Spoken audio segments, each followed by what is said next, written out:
Kamusta po guys?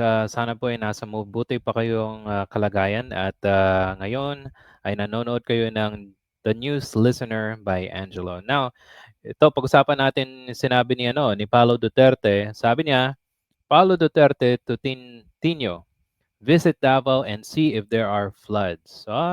Nagyayabang na naman ng mga especially itong si Paulo Duterte na wala daw flood sa kanilang lugar. Okay, pero basahin natin 'to tapos pakita ko sa inyo, guys, na hindi hindi hindi lang Manila, Cebu at Bulacan ang binaba, Davao din, okay?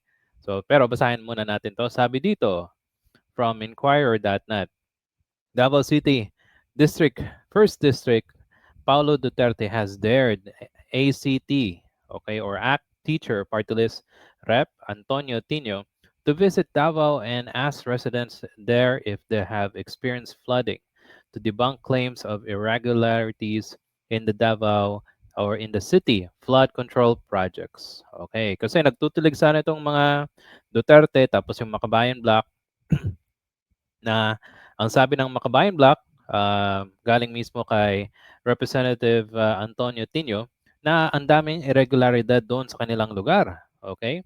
At sa tingin ko, mukhang allergic na allergic tong mga Duterte sa katiwalian.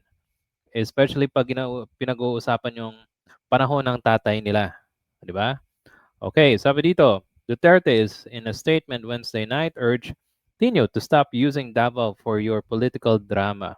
Eh, nasa politika kayo eh. Paano mo sasabihin na drama lang ito? Di ba? At hindi ako makapaniwala na napaka-allergic nitong mga Duterte, especially sa corruption. Nung panahon nila, ang daming allegations eh.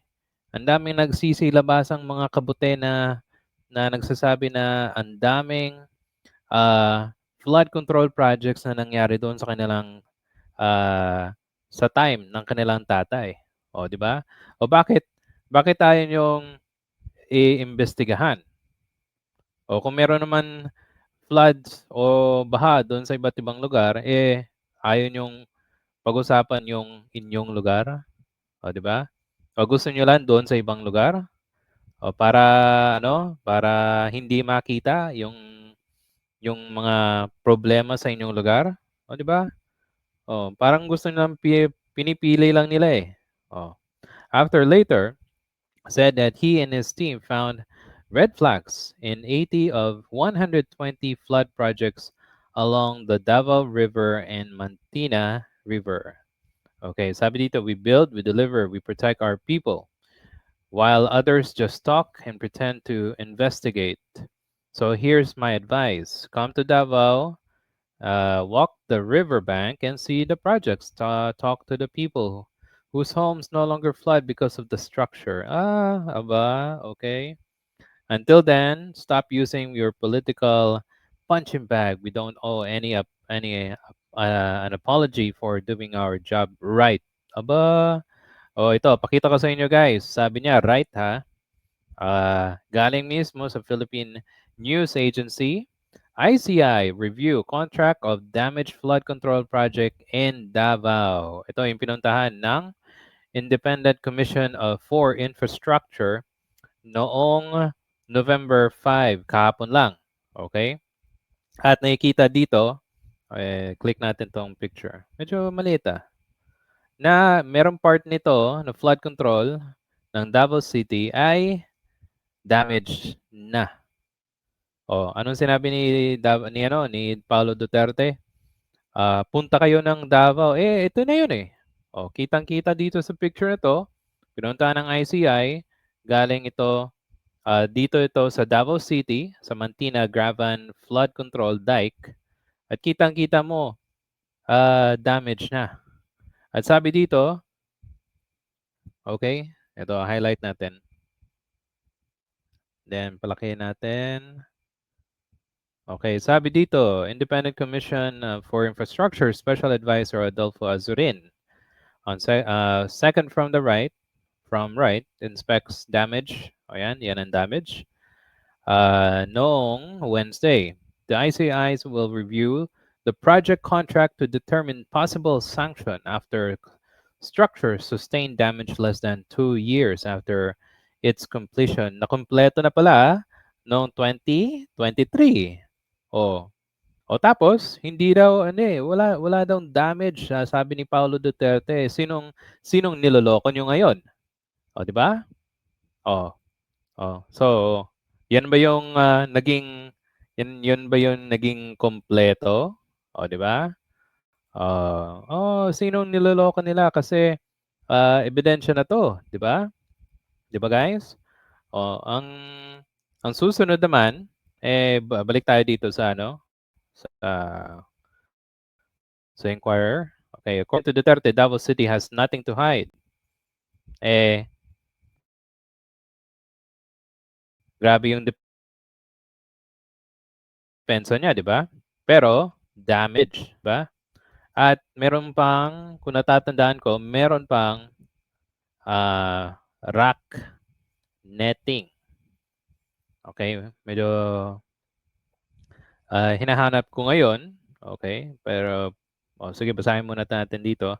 Every single flood control project along Davao Mantina was implemented, inspected, validated by the Public Works and Highways and the Commission on Audit. The structure exists. They serving the people. They're not ghosts. Oh, okay. Kung hindi naman ghost, substandard. Di ba? Oh, okay. Tapos ano pa? ito. Pakita ko sa inyo yung view. Another galing mismo to sa Sunstar Davao. A waist-deep flood hit Golden Shower Street in Mintal, Davao City. So, sino niloloko ni Paulo Duterte na sinabi niya, wala daw flood doon, o baha. O ano to? Waste to, di ba? O, Davao yan Sunstar Davao. Okay? O, ano pa? Pakita natin yung iba. Pumunta si Magalong, I don't know why, bakit pumunta pa siya. Pero nakita nila dito sa isang sulok, okay, na merong flood control projects. Okay, sabi dito, top officials, independent ICI conduct series inspection in Davao City, focusing on major infrastructure projects including flood control, slopes protection works. At okay, so they also protect Mantina Graven flood control dike. And meron sa explained that the delay repairs was due to the right-of-way issue. Central Office ordered the replacement of wooden bridge with safer pedestrian. Okay, ayan. Pero hindi mo makikita na maayos. Oh, okay, ano pa? Oh, yan. Yan ang picture Rack netting yan Oh, kita mo yan? Sinong niloloko ni Paulo Duterte? So again, you guys, if you have any comments or suggestion, please write it down in our comment section. Please write and subscribe to support our channel. Salamat po sa panonood. Thank you.